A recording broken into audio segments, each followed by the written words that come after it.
מה חסר לי בתוכנית עדן? חסר לי הטיפול המרכזי בקרטל הגדול ביותר במדינת ישראל, והוא? רמ"י. הם? רשות מקרקעי ישראל? לא. בג"ץ. לא. בנקים. חברים, בנקים במדינת ישראל הרוויחו השנה מעל 30 מיליארד יותר. שקל נטו, אחרי הוצאות, אחרי... כל הבנקים. שומנים, כל הבנק, המערכת הבנקאית. עכשיו, כמה בנקים יש בישראל? 5. בסדר? עזוב, בינלאומי זה אוצר החייל ומסד, לא, אתה טועה, זה היופי.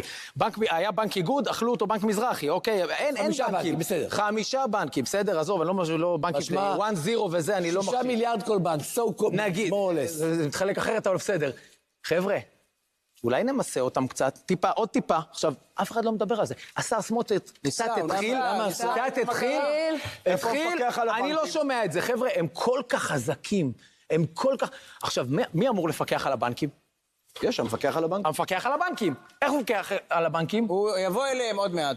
אתה מפקח על הבנקים. עכשיו, על מי הוא מפקח? לטובת מי הוא? טוב, בוא נדבר על נגיד בנק ישראל. בנק ישראל היום צריכה להיות עוד פעם הכרזה, תעלה הריבית, לא תרד הריבית, לא תרד הריבית. יכול להיות. גם הריבית שכבר ירדה... עזוב, גם אם היא ירדה... חבר'ה, גם שהיא ירדה, הבנקים לקחו את הנתח הזה אליהם.